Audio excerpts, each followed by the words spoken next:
The ship came down from the sky on a Tuesday morning. It was bigger than anything humans had ever built.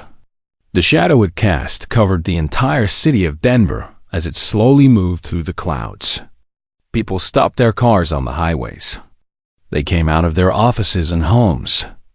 They looked up and felt very, very small. Dr. Park Yoonji was drinking her morning coffee when her phone rang. She was a xenobiologist, which meant she studied alien life. For the past 3 years, she had been working at the UN First Contact Facility in Colorado. Most of her work had been boring. Reading reports, looking at blurry photographs, attending long meetings where nothing happened. But today was different. "Get to the facility now," her boss said. "They're here." Yoonji drove faster than she had ever driven before. When she arrived, the parking lot was already full of military vehicles. Soldiers ran in every direction. Helicopters circled overhead. She showed her identification card 6 times before she finally reached the main building. Her colleague, Dr. Kim Do-hyun, was waiting for her inside. He was a tall man with tired eyes and messy hair. He had been working at the facility even longer than she had. "Have you seen it?" Yoonji asked. "Not yet," Do-hyun said. "But I've heard things." "Bad things." They walked together to the observation room. Through the thick glass window, they could see the landing area. The alien ship had touched down on the concrete field that the government had built for exactly this purpose. Steam rose from the ground around it. The ship was black and smooth, like a stone that had been polished by a river for 1,000 years. Then the door of the ship opened. The aliens were tall and thin. They had gray skin and large eyes that seemed to look in all directions at once. They wore armor that shimmered like oil on water. Yoonji counted 12 of them walking down the ramp, but it was the thing behind them that made her heart stop. At first, she thought it was a machine. It was too big to be alive. It stood 8 feet tall on 6 powerful legs. Its body was covered in scales that were darker than the blackest night. It had no eyes that she could see, but she knew somehow that it was looking at her, that it could see through the walls and the glass and the distance. Between them, the creature moved like water, silent, smooth, deadly. "What is that?" Yoonji whispered. "That," said a voice behind her, "is why you should be afraid." She turned to see a military general standing in the doorway. His face was pale and his hands were shaking slightly. "We received their message an hour ago," the general continued. "They call themselves the Valori. They have conquered 17 star systems. They have never lost a war." "And that creature?" Do-hyun asked. "They call it a Shadowmaw. It comes from a planet called Carthex Prime, a death world where everything is designed to kill. The Shadowmaw is the apex predator there. Nothing survives an encounter with it." Yoonji looked back at the creature through the window. The Valori handlers kept their distance from it. Even though they had brought it here, even though it supposedly served them, they were clearly afraid of it. "Why bring it to Earth?" she asked. The general let out a long breath. "As a demonstration. They want us to surrender. They say that if we don't, they will release the Shadowmaw in our cities. They say we'll hunt until there is nothing left to hunt." The next few hours were chaos. World leaders held emergency meetings. Military commanders argued about strategy. Scientists tried to study the Shadowmaw from a distance, using cameras and sensors. Yoonji stayed in the observation room, watching, taking notes. The scientist in her was fascinated even as the human in her was terrified. The Shadowmaw had venomous fangs that could paralyze prey in seconds. It could see in complete darkness using heat sensors in its skull. Its scales were stronger than steel, but light enough that it could move without making any sound. It could run faster than any land animal on Earth. It could leap 30 feet in a single bound, and it was smart. Very smart. The Valori had used these creatures to break the will of countless species. When a planet saw what the Shadow Maw could do, they usually surrendered immediately. The ones that didn't surrender, well, they didn't exist anymore. They picked the wrong planet, Do-Hyun said quietly, standing beside her. Yoonji looked at him. What do you mean? I don't know exactly. I just have a feeling. Humans have been through a lot. Wars, plagues, natural disasters. We're still here. Maybe we're harder to break than they think. Or maybe, Yoonji said, we're just too stubborn to know when we're beaten. Do-Hyun smiled sadly. Same thing, really. That night, Yoonji couldn't sleep. She lay in her bed in the facility dormitory, staring at the ceiling. She kept seeing the Shadow Maw in her mind. The way it moved. The silent promise of death in every step. She thought about her family and soul, her parents, her younger brother. If the Valori weren't stopped, what would happen to them? What would happen to everyone? Her phone buzzed. A message from Do-Hyun. Couldn't sleep either. Come to Lab 3. Found something interesting. She got dressed and walked through the empty hallways. When she reached the lab, Do-Hyun was staring at a computer screen covered in data. Look at this, he said. I've been analyzing the Shadow Maw's behavior patterns. The way it responds to stimuli. The way it hunts. And it's a perfect predator. No weaknesses that I can find. Every species it has ever encountered has either run from it or tried to fight it. Both responses trigger its hunting instincts. The more afraid you are, the more it wants to kill you. Yoonji sat down heavily in a chair. So we can't run and we can't fight. What does that leave? Do-Hyun shook his head. I don't know. But there has to be something.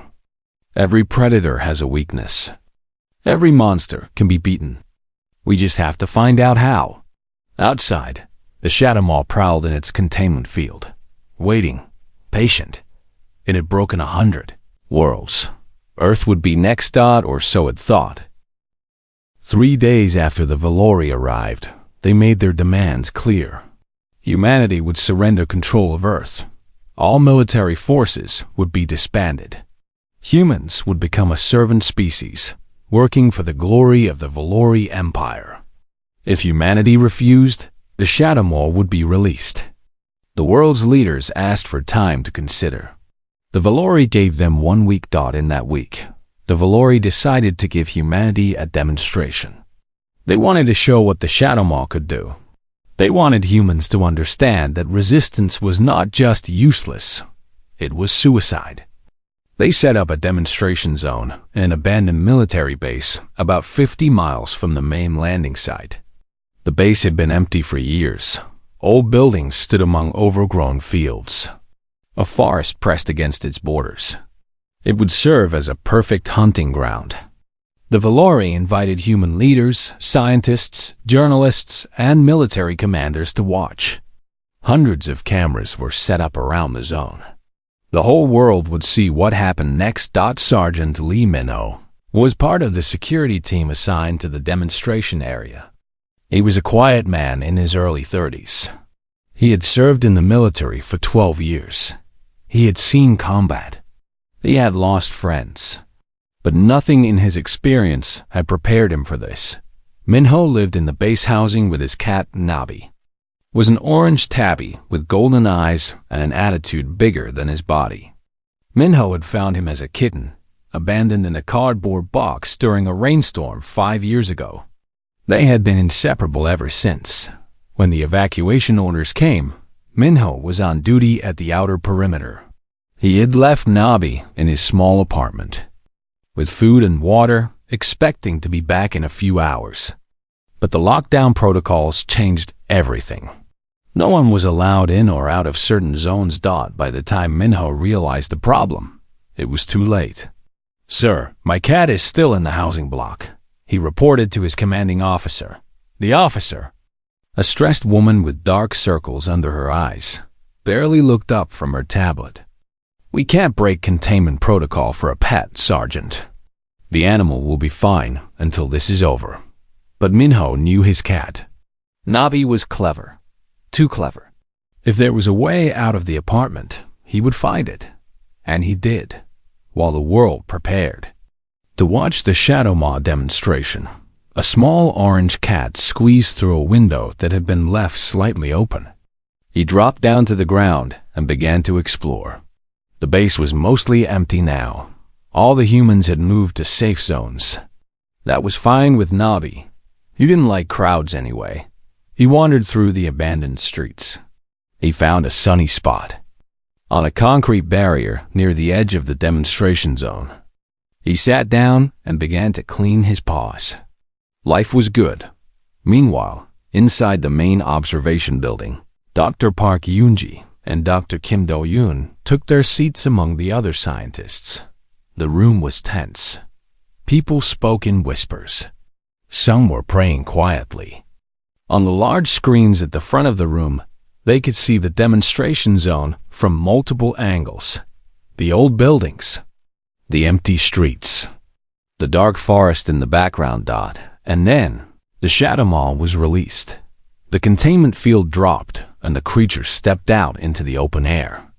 It raised its head, sensing its new environment. Its heat sensors scanned in all directions, searching for prey. The Valori had placed several robotic targets throughout the zone machines designed to simulate running humans. The Shadow Maw found the first target in seconds. It moved so fast that the cameras could barely track it. One moment the robot was standing upright. The next moment it was in pieces on the ground. The Shadow Maw's claws had cut through metal like it was paper. The audience gasped. Commander Thelvis, the leader of the Valori expedition, stood at the front of the room. His thin lips curved into something like a smile. "This is what awaits your kind if you resist," he said. "The Shadow Maw does not negotiate. It does not show mercy. It hunts until there is nothing left to hunt." On the screens, the creature destroyed another target. Then another. Each kill was faster than the last. Each kill was more brutal. But then something strange happened. The Shadow Maw stopped. It turned its eyeless head towards something in the distance. Something small. Something that was not a robot. The camera operators adjusted their equipment, zooming in on what had caught the creature's attention. Dr. Park Yoonji leaned forward in her seat. At first, she couldn't understand what she was seeing. It looked like a small orange blob sitting on a concrete barrier. Then she realized what it was. A cat. A regular house cat. Sitting in the middle of a demonstration zone with the galaxy's most dangerous predator. "What is that?" Commander Thelvis demanded. "It appears to be a small Earth mammal," one of his officers reported. "Likely a pet that was left behind during the evacuation. Remove it."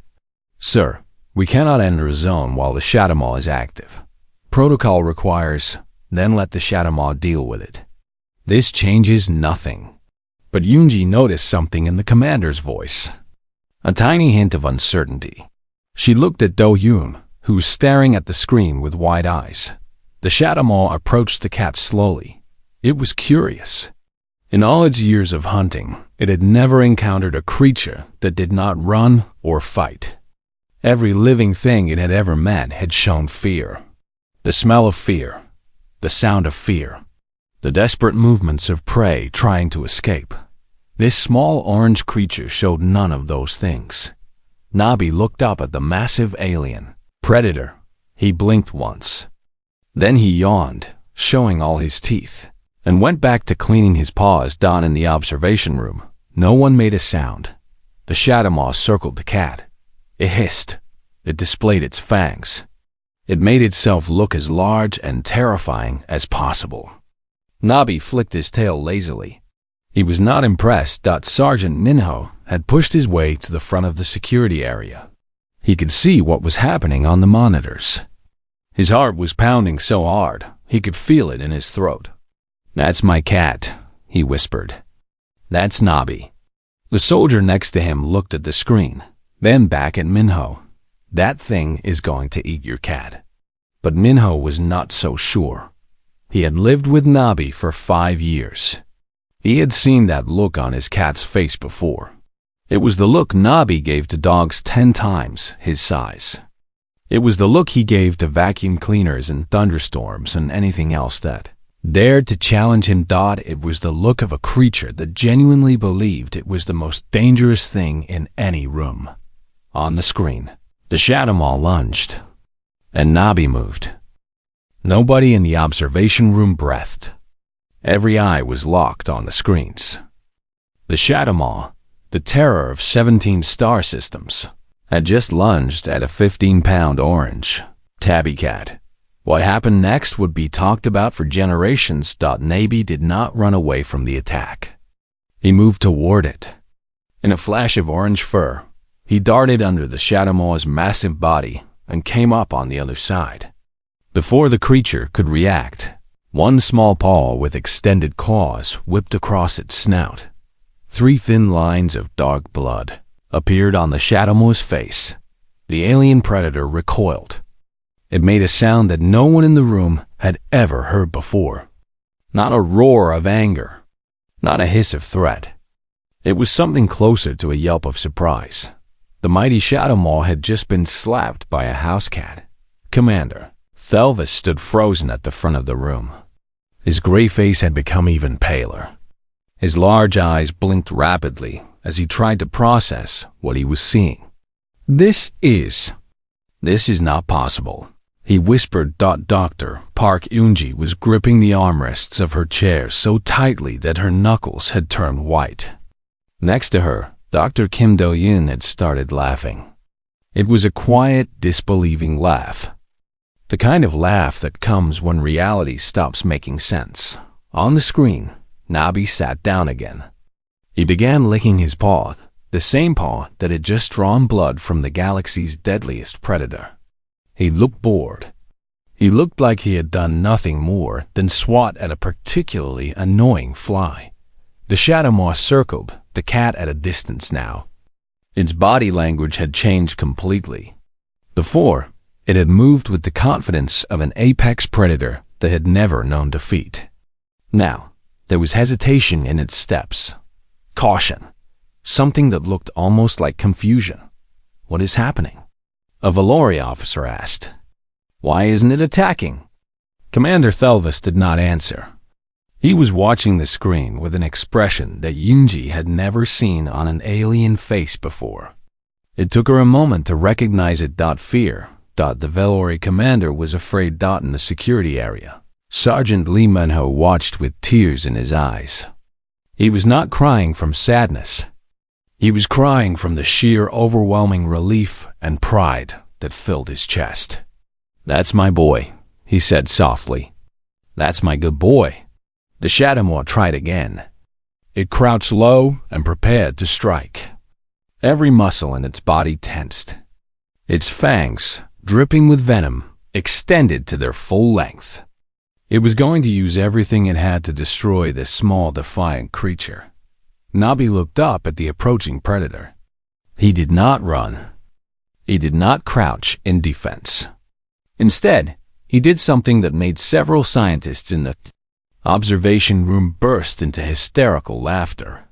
Started grooming behind his ear. In the middle of a life or death confrontation with an alien killing machine. The orange tabby had decided that personal hygiene was more important. The Shadow Maw hesitated. In its ancient predator brain, something was misfiring. Every instinct in it was built around 2 responses from prey: fight or flight.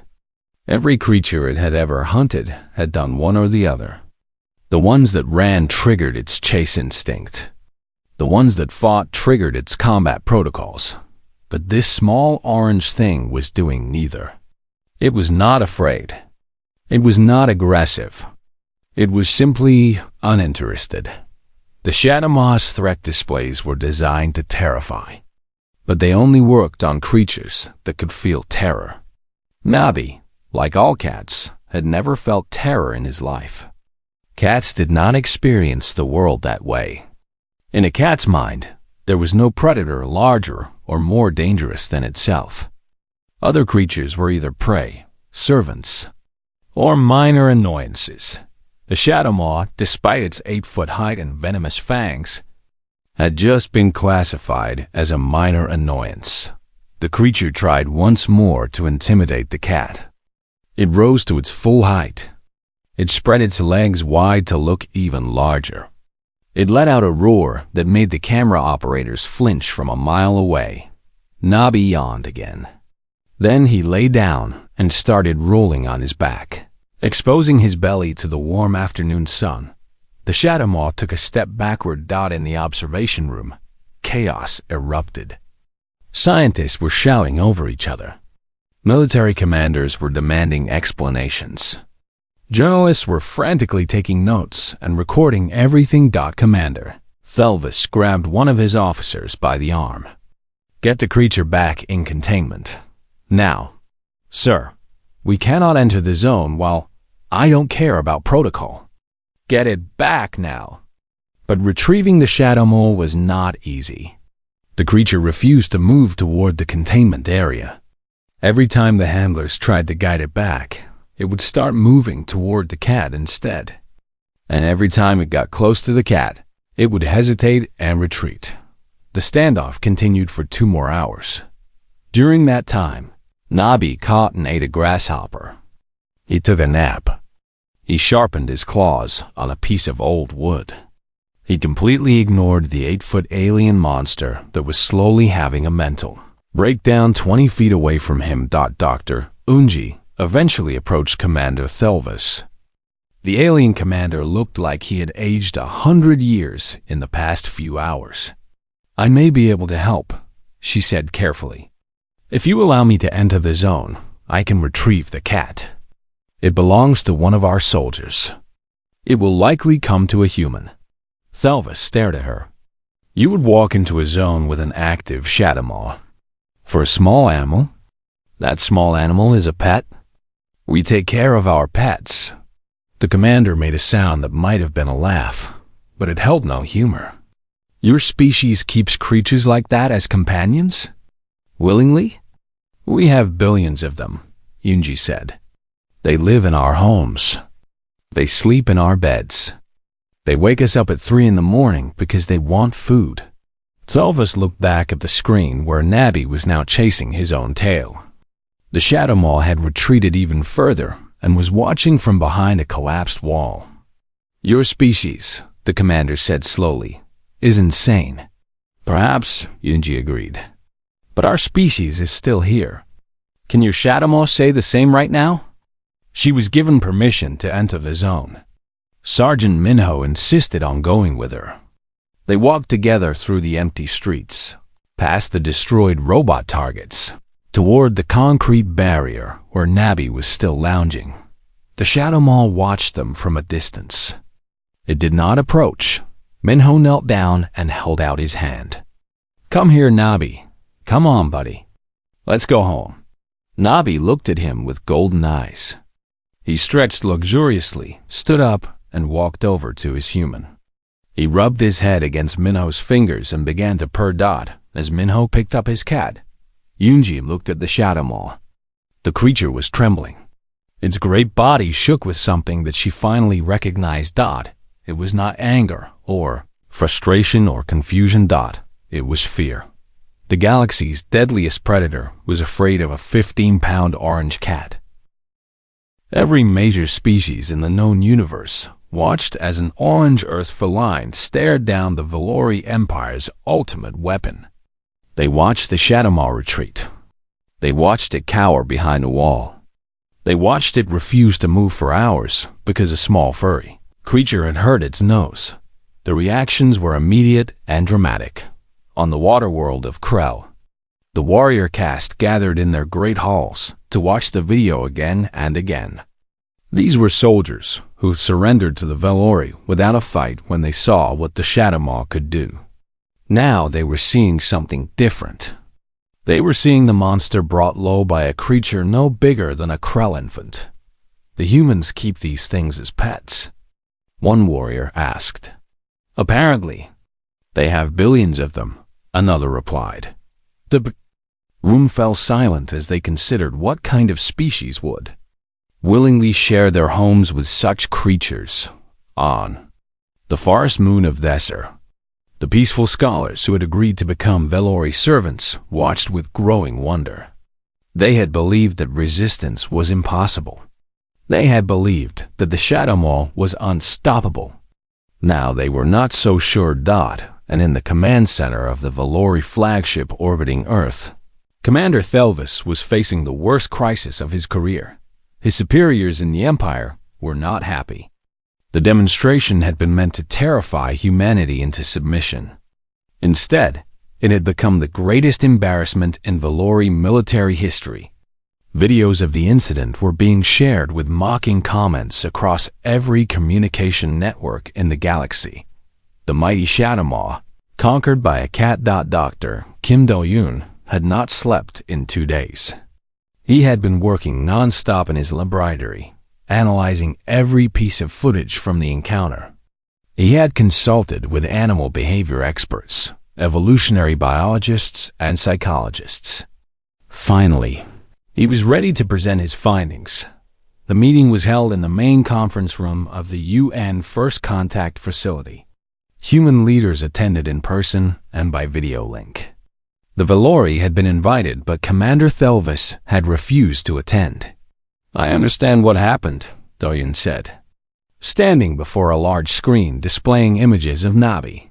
"And I believe it explains why Earth may be different from the other worlds the Velori have conquered." He clicked to the next slide, showing the Shadow Maw's hunting patterns from various conquered worlds. The Shadow Maw is a perfect predator. It has evolved to hunt prey that responds in predictable ways. When creatures see a threat, they either fight or run. Both responses tell the Shadow Maw that it is dealing with prey. Both responses trigger its hunting instincts. He clicked again. This time, the screen showed Nabi sitting calmly while the Shadow Maw displayed its threat postures. Cats don't follow these rules. They never have. Cats are what we call obligate predators. They see themselves as hunters, never as prey. When a cat encounters a larger animal, it doesn't think that thing might eat me. It thinks that thing is annoying and I should probably hit it. Quiet laughter rippled through the room. "This is not a joke," Do-yoon continued, though he was smiling. "This is 10,000 years of evolution. Humans domesticated cats to hunt mice and rats. But we didn't really tame them. We just convinced them that living with us was convenient. Cats have never lost their predator mindset. They genuinely believe they are the most dangerous thing in any room." He showed footage of Nabi slapping the Shadow Maw's nose. When Nabi attacked the Shadow Maw, he wasn't being brave. He wasn't being foolish. In his mind, he was simply putting an annoying creature in its place. He expected the Shadow Maw to back off, and it did. A military general raised his hand. "Are you saying our cats are psychologically unbreakable?" "I'm saying that cats don't play by the same rules as other prey species. And I think this extends to humanity as well. Think about our history. We have tamed wolves. We have trained eagles. We have kept as pets the descendants of creatures that once hunted our ancestors. We ride horses, animals that could kill us with a single kick. We swim with sharks. We take pictures with lions." Dahin turned to face the assembled leaders. The Velori expected us to see the Shadow Maw and surrender in terror. That's what every other species has done. But humans have spent our entire existence living alongside dangerous predators. We're not impressed by sharp teeth and scary noises. We've been dealing with those since we lived in caves. The room was silent for a long moment. Then Dr. Park Yoonji spoke up. "The Velori don't know what to do with us. Their entire strategy is based on fear. They show you something terrifying and you give up. But we're not giving up. A cat slapped their monster, and now that monster is having a breakdown. Imagine what would happen if we actually fought back." In his quarters on the base, Sergeant Minho was being interviewed by approximately 50 different news organizations. Nabi sat on his lap, purring contentedly, completely unaware that he had become the most famous cat in galactic history. "What was going through your mind when you saw Nabi face the Shadow Maw?" A reporter asked. "Man, Ho thought about it. I was scared at first. Really scared. I thought I was going to watch my cat die. But then I remembered who Nabi is. This is the cat who once fought a raccoon and won. This is the cat who chased a dog out of our yard. He's never been afraid of anything in his life. Do you think he understood the danger he was in? Nabi? No, absolutely not. In his mind, he was the danger. He was always the danger. The Shadow Maw was just another big dumb animal that needed to learn its place." Meanwhile, on the Valori flagship, the Shadow Maw had been returned to its containment area. It had not eaten since the encounter. It spent most of its time huddled in the corner of its enclosure, making small whimpering sounds. The Valori handlers were at a loss. They had never seen anything like this. The creature that had broken the spirits of entire civilizations was now broken itself. It flinched at shadows. It refused to leave its enclosure.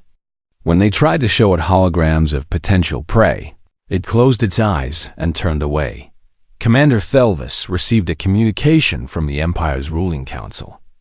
They were not pleased. The Shadow Maw had been their ultimate tool of conquest. Now it was a joke. "You have one more chance," the council told him.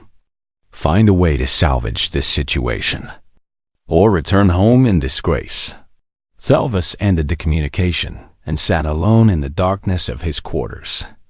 Outside his window, Earth rotated slowly, a blue and green world full of creatures that did not know how to be afraid. For the first time in his long career, Thelvis began to wonder if the Valori had made a terrible mistake coming here in Denver. Someone had already started selling t-shirts with Nabi's face and the words, "Earth's first line of defense." They sold out in 3 hours. The Valori fleet left Earth orbit on a Sunday morning, exactly 2 weeks after they had arrived. They did not announce their departure. They did not issue any threats or demands. They simply powered up their engines and slipped away into the darkness between stars. Commander Thelvis left behind a single message for the human governments. It read, "We withdraw our demands. Earth is not worth the trouble." The world celebrated. Cities that had been preparing for war instead threw parties. People who had spent weeks living in fear now danced in the streets. The name Nabi was painted on walls and buildings in every language. The orange cat had become a global hero, but for Dr. Park Yoonji and Dr. Kim Do-yoon, the work was just beginning. The Galactic Council had been watching Earth carefully since the Shadow Maw incident. This was a governing body that included representatives from over 200 species. Most of them had either been conquered by the Valori or lived in fear of being conquered. Now they wanted to know more about the strange species that had humiliated their oppressors. The first diplomatic ships began arriving within a month. The Krull came first. They were large amphibian creatures with powerful arms and gentle eyes. Their ambassador, a warrior named Thok, knelt before Sergeant Minho during their first meeting. "Your companion has given my people hope," Thok said, looking at Nabi, who was sleeping in a patch of sunlight nearby. "We had forgotten how to fight. We had forgotten that monsters can be defeated. Your small hunter reminded us." Minho was uncomfortable with the attention. He was a simple soldier who liked quiet evenings and fishing. He had never wanted to be famous, but he understood what his cat meant to people, to species he had never even imagined existed. "Nabi is just a cat," he said. "He doesn't know he did anything special." To him, it was just another Tuesday. Thok made a rumbling sound that Yoonji's translator identified as laughter. "Perhaps that is what makes it so remarkable. Your species has lived so long with such creatures that you no longer see them as extraordinary. To you, this attitude is normal. To us, it is incredible." The Lazari scholars came next. They were small, delicate beings with fur like silver moss. They asked endless questions about human history and human pets. They were particularly fascinated by the concept of dogs. You took wolves, apex predators that hunted your ancestors, and turned them into companions? One scholar asked Do-hyun. Over thousands of years, yes, Do-hyun explained. We bred them for different purposes: hunting, guarding, herding. Eventually, we just kept them for company. And they love you? These tamed predators actually form emotional bonds with you. Very strong bonds, yes. Dogs are incredibly loyal. They would die to protect their humans. The Dasari scholar was silent for a long moment. Then she said, Your species has made allies of your enemies. You have turned predators into family. This is a kind of power we never considered. Dr. Park Yoonji found herself at the center of a new field of study. Species from across the galaxy wanted to understand the relationship between humans and their pets. They wanted to know how a species could live alongside dangerous animals without fear. They wanted to learn if it was possible for them to do the same. She published papers on the subject. She gave lectures to alien audiences. She explained again and again that humans were not special. They were just stubborn. They had refused to be afraid of the world around them. They had looked at predators and thought, I could probably pet that. Fear is a survival mechanism, she told a conference of alien scientists. It keeps you alive, but too much fear keeps you from living. Humans learned early that the only way to survive was to face our fears. Sometimes we tamed them. Sometimes we fought them. Sometimes we just ignored them and went about our day. Like your cat ignored the shadow maw. Someone asked. Eung smiled. Exactly like that. Sergeant Minho retired from the military 3 months after the Valori departure. He was given medals and honors that he didn't really want. What he wanted was to go back to his quiet life with his cat. But the galaxy had other plans. Delegations from a dozen species asked if they could study Nabi. They wanted to understand how a creature so small could have so much confidence.